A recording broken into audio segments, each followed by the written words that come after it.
Hello दोस्तों, कैसे हो आप सभी। आशा करते हैं आप सभी स्वस्थ होंगे। मैं आप सभी का अपने चैनल हिंदी क्लासेस में बहुत बहुत स्वागत करती हूँ।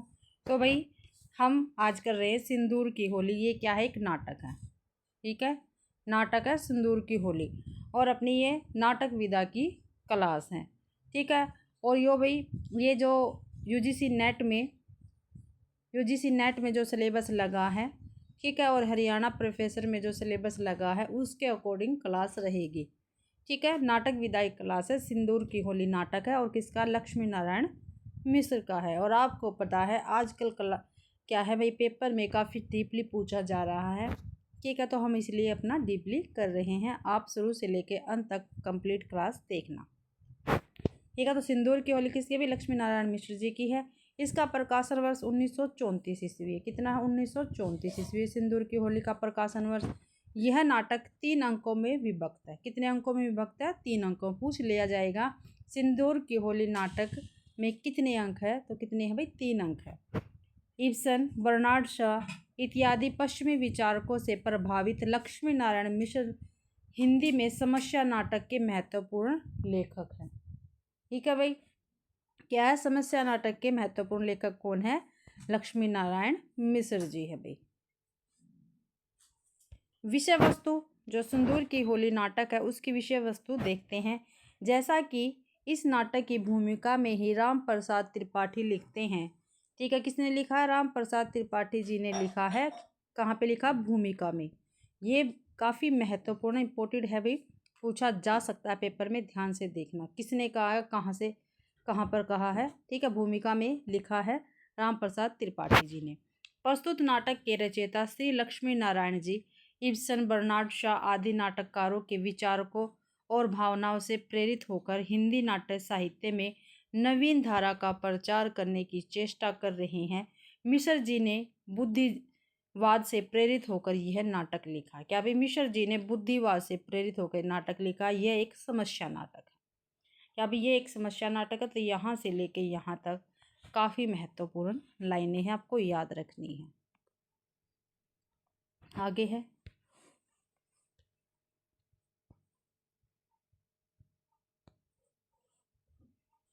यह नाटक, क्या भाई, जो ये सिंदूर की होली नाटक है ये 3 अंकों में विभाजित है। आयानों पर भी इसमें तत्कालीन नारी समस्याओं का चित्रण हुआ है। ठीक है, अभी तत्कालीन नारी समस्याओं का चित्रण किया गया है सिंदूर की होली नाटक में, और 3 अंकों में ये विभाजित है। इसमें नारी देह, पुनर्विवाद एवं वैधव्य की समस्या पर प्रकाश डाला गया है। पुनर्विवाह है या भाई विवाद नहीं है, पुनर्विवाह। इसमें मिश्र जी द्वारा प्रेम, कला एवं साहित्य का खूबसूरत अंतर्द्वंद चित्रित हुआ है। उसके प्रत्येक पात्र अपना अपना व्यक्तित्व है। ठीक है, प्रत्येक की भावना और इसके व्यक्तित्व का चित्रण सहानुभूतिपूर्वक किया गया है। इसमें भावुकता के भीतर बुद्धिवाद का पक्ष लिया गया है तथा सामाजिक वैषम्य की पृष्ठभूमि में नारी और पुरुष के संबंधों का चित्रण किया गया है। तो ये जो है सिंदूर की होली नाटक की भूमिका से है भाई। आपको ध्यान रखना, भूमिका से क्वेश्चन बनते ही बनते हैं भाई। अब है मुख्य पात्र। मुख्य पात्र में भाई मुरारी लाल है। मुरारी लाल कौन है? डिप्टी कलेक्टर है, जो स्वभाव से भ्रष्ट है, धोखेबाज है और चरित्रहीन है। कौन है? मुरारी लाल के बारे में बात की जा रही है। पैसों के लिए अपने मित्र एवं एक निर्दोष युवक की हत्या कर दी।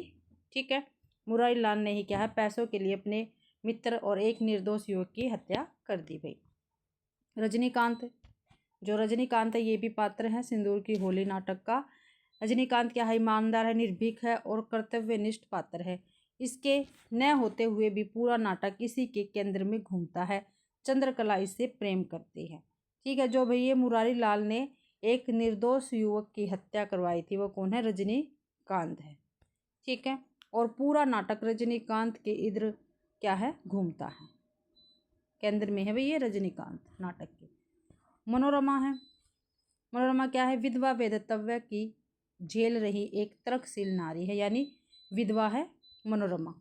यह कला की पुजारी है। कला की पुजारी कौन है भाई? मनोरमा है।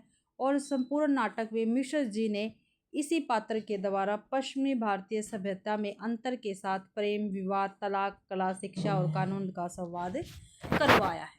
ठीक है, जो लक्ष्मी नारायण लाल मिश्र जी है, इन्होंने मनोरमा जो पात्र है इसके जरिए ही क्या किया है, पश्चिमी भारतीय सभ्यता में अंतर के साथ प्रेम, विवाद, तलाक, कला, शिक्षा और कानून का संवाद करवाया है। आगे है मनोज शंकर, ये भी एक पात्र है। बांसुरी बजाता रहता है और पिता की मौत के कारणों को न जानने पाने से मानसिक रूप से विक्षिप्त सा रहता है। मनोज भी तर्कशील प्राणी है। जो भाई ये मनोज है, जो मुरारी लाल थे, जो उसके मित्र थे, उसका ये पुत्र है, जिन्होंने मुरारी लाल ने जिस मित्र की हत्या करवाई थी उसका पुत्र मनोज शंकर है। भाई ये क्या करता है, बांसुरी बजाता रहता है और पिता की मौत के कारणों को न जान पाने से मानसिक रूप से विक्षिप्त सा रहता है। मनोज भी तर्कशील प्राणी है। भाई फिर है चंद्रकला, मुरारी लाल की पुत्री है, जिसे रजनीकांत से पहली नज़र में प्रेम हो जाता है। ठीक है, देखो मुरारी लाल की तो पुत्री है और रजनीकांत की क्या है, ये प्रेमिका है चंद्रकला। रजनीकांत की मृत्यु पर वह शोभ से भर उठती है और मरण आसन पर पड़े रजनीकांत के हाथों से अपनी मांग में सिंदूर भर लेती है। भाई ठीक है, देखो भाई रजनीकांत की मृत्यु हो गई है, लेकिन फिर भी क्या चंद्रकला क्या करती है, वो मरे हुए रजनीकांत के हाथों से अपनी मांग में सिंदूर भर लेती है। अपनी भावुकता के आवेश में वह मनोरमा के वैधव्य से अपने वैधव्य को ऊंचा बताती है। ठीक है, भावुकता के आवेश में आकर। चंद्रकला आधुनिक विचारों की युवती है, जिसे सामाजिक रूढ़ियों का बंधन अस्वीकार है। वह तथ्यों से ज़्यादा भावनाओं के महत्व की पक्षधर है। क्या भी, तथ्यों से ज़्यादा भावनाओं के महत्व की पक्षधर है। कौन, मनोरमा। ठीक है, नहीं भी चंद्रकला, सॉरी। आगे है भगवत सिंह। ठीक है, भगवत सिंह कौन है, जमींदार जो रजनीकांत की हत्या करवाता है, यह सहायता करता है। एक जब जमींदार है वो रजनीकांत की हत्या करवाता है तो ये सहायता करता है भगवंत सिंह। हरनंदन रजनीकांत की हत्या में सहायक है ये भी। ठीक है, डॉक्टर चंद्रकला के बीमार पड़ने पर आता है। इलाज को लेकर मनोज शंकर से हल्की बहस होती है। किसकी होती है बहस, मनोज शंकर की और डॉक्टर की। भाई गौण पात्र में है माहिर अली व कुछ और जन। अब इसमें नाटक में देखते हैं विशेष क्या है। यह नाटक समस्या नाटक है, जो सिंदूर की होली नाटक है। ये कैसा नाटक है, एक समस्या नाटक है, जो इब्सन और बर्नार्ड शॉ के प्रभावित हो रंगमंच को ध्यान में रखकर लिखा गया है। अब इसका कथासार है। ठीक है, कितने अंक बताएंगे, 3 अंक है। ठीक है, तो पहला अंक है, नाटक के इस पहले अंक में ही सभी महत्वपूर्ण पात्रों का परिचय मिल जाता है। इस अंक में रजनीकांत नामक युवक की हत्या की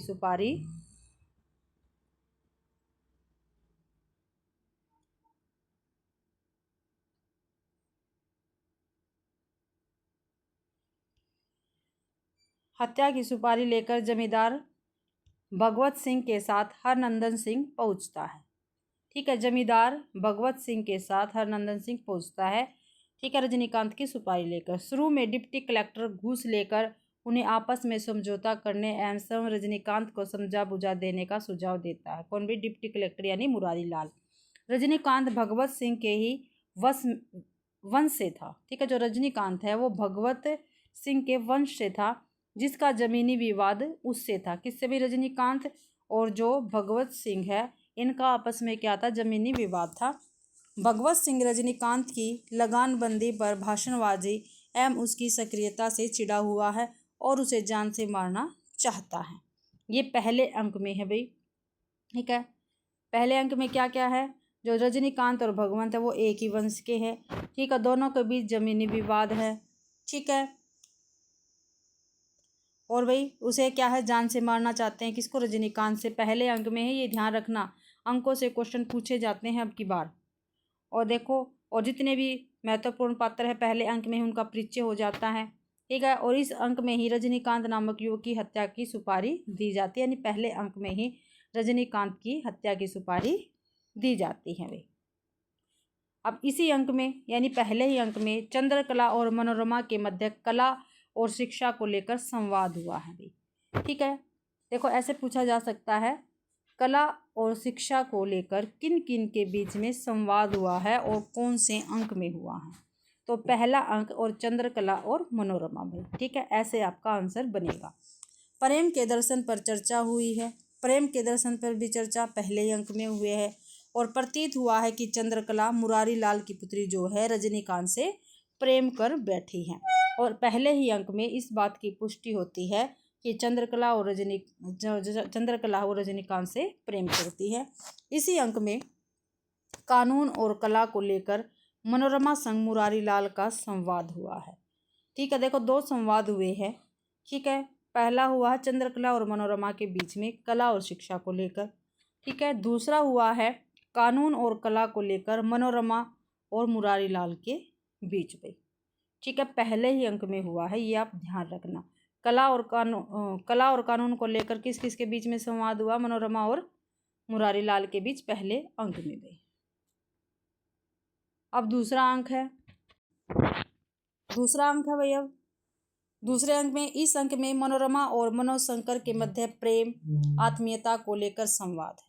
देखो भाई, दूसरे अंक में क्या है, मनोरमा और मनोशंकर के बीच क्या है, प्रेम और आत्मीयता को लेकर संवाद हुआ। पूछा जा सकता है प्रेम और आत्मीयता को लेकर संवाद किस किस के बीच में हुआ है और कौन से अंक में हुआ है। तो मनोरमा और मनोशंकर के बीच संवाद हुआ है और दूसरा अंक है भाई। इसमें पुरुष के रोग और विधवा वैधव्य को लेकर बात हुई है। ठीक है, पुरुष के रोग और विधवा वैधव्य को लेकर किसमें, दूसरे अंक में बात हुई है। मुरारी लाल और मनोशंकर के मध्य संबंधों में खटास प्रतीत होती है, इसी अंक में भी मुरारी लाल और मनोशंकर के बीच। इस अंक में दिखाया गया है कि पाश्चात्य चिकित्सा बढ़ते मानसिक विकार को लेकर अब भी पिछड़ती है। मनोशंकर और डॉक्टर के संवाद से इसका पता चलता है। एक दूसरे अंक में मनोशंकर और डॉक्टर का भी संवाद है भी। तीसरा अंक है, तीसरे अंक में देखते हैं क्या कुछ है। तीसरे अंक में भी चंद्रकला रजनीकांत के हाथों से अपनी मांग भरती है। ठीक है, तीसरे अंक में है भाई, जो चंद्रकला है वो रजनीकांत के हाथ से अपनी मांग भरती है, जहां बहस में मनोरमा उसे अंग्रेजी आत्मा और भारतीय आत्मा का फर्क समझाती है। ठीक है, कौन भाई, मनोरमा चंद्रकला को अंग्रेजी आत्मा और भारतीय आत्मा का क्या है, फर्क समझाती है तीसरे अंक में भाई।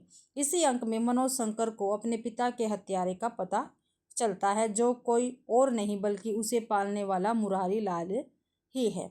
तीसरे अंक में ही क्या है, मनोशंकर को अपने पिता के हत्यारे का पता चलता है। मुरारी लाल ने चंद रुपयों के लिए मनोशंकर के पिता और उसके मित्र की नाव से ढकेल कर हत्या कर दी थी भाई, जिस कारण वह अकेला रह जाता है। अब इसके प्रमुख उदाहरण हैं, इनके प्रमुख उदाहरण काफ़ी महत्वपूर्ण है, ये आपको अच्छे प्रकार से याद रखने हैं, पेपर में पूछे जाएंगे भाई। पहला अंक है, पहले अंक का उदाहरण, बस उसने आपका क्या बिगाड़ा। बड़े घरानों में ऐसे लड़के भी पैदा हो जाते हैं, लेकिन किसी तरह निभाना ही पड़ता है। उसकी बुराई तो आपको छिपानी चाहिए, इसमें आपकी भी बुराई है। ये मुरारी लाल भगवत सिंह से कहता है पहले अंक में भी। आजकल का कानून ही ऐसा है जिसमें सजा उसको नहीं दी जाती जो कि अपराध करता है। सजा केवल उसको होती है जो अपराध छिपाना नहीं जानता। बस यही कानून है भाई। ये उदाहरण भी पहले ही अंक में है।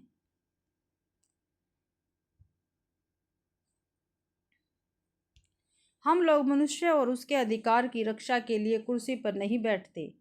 हम लोगों को तो काम है केवल कानून की रक्षा करना, यही बुराई है और इसके लिए यह सब हो रहा है। ये मुरारी लाल कहता है माहिर अली से भी। काफ़ी महत्वपूर्ण उदाहरण है, आपको अच्छी प्रकार से याद रखने हैं।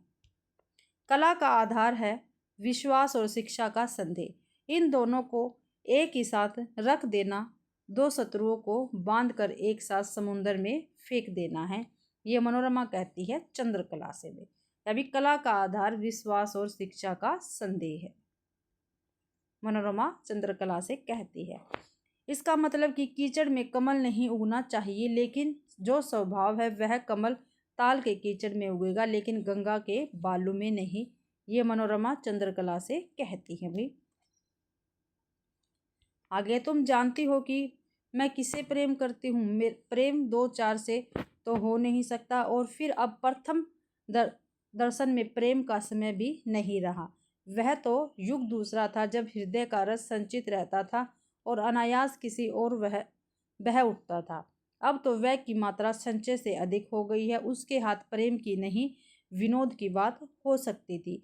उसके साथ खिलवाड़ हो सकता था, तबीयत बेहाल हो सकती थी। ये चंद्रकला मनोरमा से कहती है। भाई पहले अंक के उदाहरण है ये।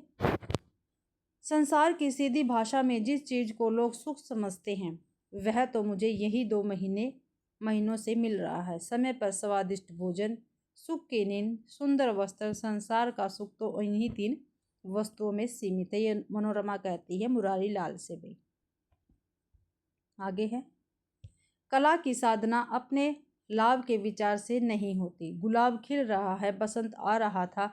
आधी रात को पूर्णमासी का चंद्रमा धरती की ओर देख रहा था। उसे देखकर मेरी कल्पना और भावना उत्तेजित हो उठी। मैंने उसका चित्र बना दिया। ये मनोरमा ने मुरारी लाल से कहा है। भाई आगे है, हरगिज नहीं, आप ही सोचिए, दूसरों के दंड की व्यवस्था तो आप करते हैं, आपके दंड की व्यवस्था कौन करेगा? और यह उचित भी नहीं।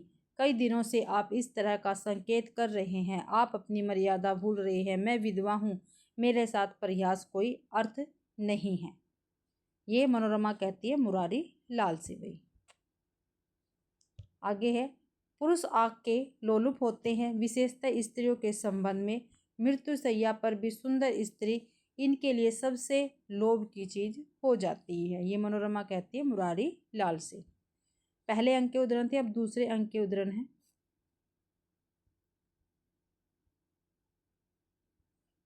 पुरुष का सबसे बड़ा रोग स्त्री है और स्त्री का सबसे बड़ा रोग है पुरुष। यह रोग तो मनुष्यता का है और शायद मनुष्यता के विकास के साथ इसका भी विकास हुआ है। ये मनोरमा कहती है मनोज शंकर से और काफी महत्वपूर्ण है। भाई ये पेपर में अक्सर पूछा गया है उदाहरण। आगे है, मैं तो तुम्हारा हाथ पकड़कर संसार में उतर पड़ना चाहती हूँ, संसार के लिए एक नया आदर्श पैदा करना चाहती हूँ और तुम चाहते हो कि मैं अपने आंचल से तुम्हारा गला बांधूं और अपने साथ ही तुम्हें भी ले डूबूं। अगर तुम सचमुच मेरे शरीर पर नहीं रिझ गए हो, तुमने मेरा हृदय, मेरी अंतरात्मा को समझ लिया है, तो हाथ बढ़ाओ। ये मनोरमा कहती है मनोज शंकर से। दूसरे उदाहरण में, दूसरे अंक में भी आगे है, पुरुष तो वैधव्य का अनुभव कभी नहीं करते। काफी महत्वपूर्ण लाइन है ये। ठीक है, ये मनोरमा मुरारी लाल से कहती है। आगे है, यह विधवा आप नहीं जानते या शायद जानते भी है, अग्नि है, हलाहल है। कोई भी पुरुष उसे छूकर या पीकर जी नहीं सकता। उसका हाथ मैंने इसलिए नहीं पकड़ा था कि मैं उसे स्त्री बनाऊंगा। उसका हाथ तो मैंने इसलिए पकड़ा था कि मैं जीवन भर अविवाहित रहूंगा। ये मनोज शंकर कहता मुरारी लाल से। भाई दूसरे उदाहरण से है ये, किसी को गोली मारना यदि वीरता है तो गोली मार कर बांसुरी बजाना तो वीरता से बढ़कर वीरता और महानता से बढ़कर महानता है। यदि यह मुझसे संभव हो सके तब तो मैं समझूंगा कि मैं अपने से बड़ा हूँ, मनुष्य से बड़ा हूँ। ये मनोज शंकर मुरारी लाल से ही कहता है दूसरे अंक में। भी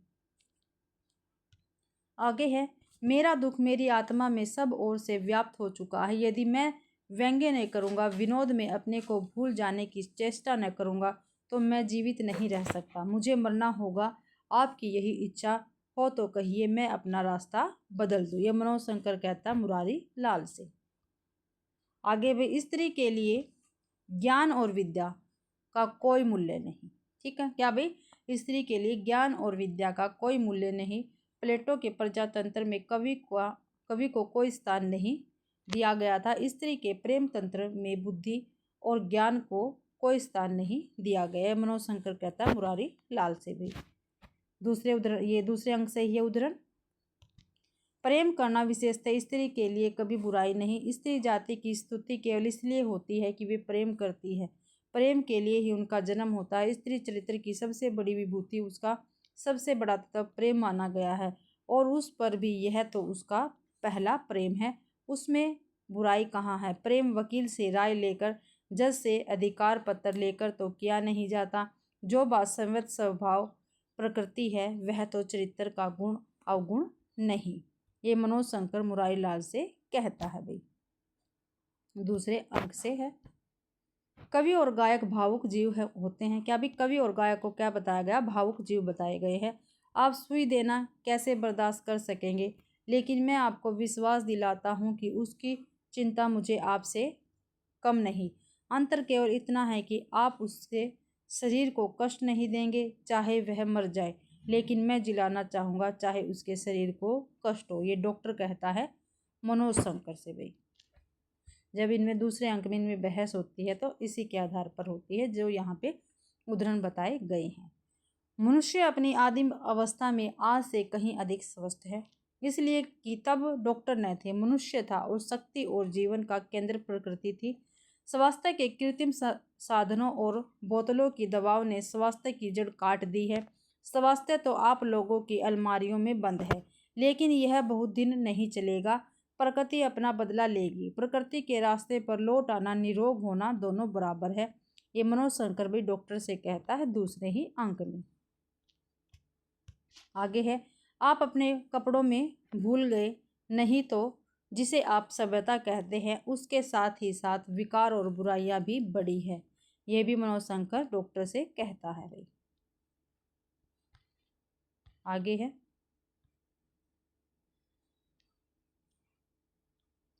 यहाँ देहातों में अधिकांश रोग पूजा पाठ और तंत्र मंत्र से अचेत किए जाते हैं। इन चीज़ों का प्रभाव सीधा मस्तिष्क पर होता है। रोगी की इच्छा शक्ति जाग जाती है और प्रकृति की शक्तियाँ काम करने का अवसर मिलता है। क्या भी प्रकृति की शक्तियों को काम करने का अवसर मिलता है। ये मनोज शंकर कहता है डॉक्टर से। आगे है, विधवा विवाह हो रहा है लेकिन वैधव्य कहाँ मिट रहा है। समाज इस आग को बुझा नहीं सकता, इसलिए उसे अपने छज्जे से उतार कर अपनी नींव में रख रहा है। तुम्हारा सुधारक, राजनीतिक कवि, लेखक, उपन्यासकार, नाटककार सभी विधवा के आंसुओं में बहते हुए दिख पड़ रहे हैं। मनोरमा कहती है मनोज शंकर से भाई। विधवाओं के उद्धार के नाम पर यह आंदोलन पुरुषों ने उठाया अपने उद्धार के लिए। किसी प्रकृत विधवा से पूछो जो अभी तक पुरुषों के विषैले वातावरण में न आई हो, देखो उसकी दृष्टि पृथ्वी में गड़ जाती है या नहीं। ये मनोरमा कहती है मनोज शंकर से भाई। आगे है, मेरे आत्मज्ञान को तुम मोह कह रही हो, मैं जिसकी थी उसकी हो चुकी, और समझौता कैसा, आग और पानी का समझौता कैसा। मनोज सब तरह से योग्य है, लेकिन उनके भीतर एक प्रकार का संदेह, एक प्रकार का अंधकार है जो मैं समझ नहीं सकती। ये चंद्रकला कहती हैं मनोरमा से भी। आगे हैं, रोटी और कपड़े के प्रश्न को लेकर स्त्री तत्व की मर्यादा बिगड़ गई है। हमारा स्त्रियों का निर्माण भी उन्हीं उपकरणों से हुआ जिनसे पुरुषों का हुआ, लेकिन तब भी हम पुरुषों की गुलामी में सदैव से चली आ रही हैं। हमारे भीतर कभी संदेह नहीं पैदा हुआ, ऐसा क्यों? पुरुषों की 4 हाथ की सेज से में ही हमारा संसार सीमित है। पुरुष ने स्त्री की कमजोरी को उसका गुण बना दिया। वह उसकी प्रशंसा में सदैव के लिए आत्मसमर्पण कर बैठी। दूसरों की रक्षा में हम अपनी रक्षा नहीं कर सकते। ये चंद्रकला कहती है मनोरमा से भी। आगे है, मेरे भीतर आज चिरंतन नारी तत्व का उदय हुआ है। मेरी चेतना आज मेरे चारों ओर फैल रही है और तुम कहते हो मुझे उन्माद हो रहा है। मैं आज अपने पैरों पर खड़ी हो रही हूँ। ये चंद्रकला कहती है मनोरमा से भी। आगे हैं, पुरुष बलि है, सब तरह से बलि रहेगा। मैं द्वंद्व में विश्वास नहीं करती। स्त्री ने स्वयं अपना नरक बनाया है, पुरुष उसके लिए दोषी नहीं। हमने कभी अपनी आत्मा की पुकार नहीं सुनी। तुम्हारा विधवापन तो रूढ़ियों का विधवापन है, वेद मंत्रों का और ब्रह्मभोज का। जिस पुरुष को तुमने देखा नहीं, जिसकी कोई धारणा तुम्हें नहीं, जिसकी कोई स्मृति तुम्हारी आत्मा को हिला नहीं सकती, उसका वैधव्य कैसा। ये चंद्रकला कहती है मनोरमा से। आगे भाई, भावुकता और विक्षोभ के, एक मिनट रुको, भावुकता और विक्षोभ के अवसर पर निकले हुए शब्द संस्कारों की मर्यादा इस तरह नहीं मिट सकते, और इसलिए कि आदर्श उनका आधार नहीं होता।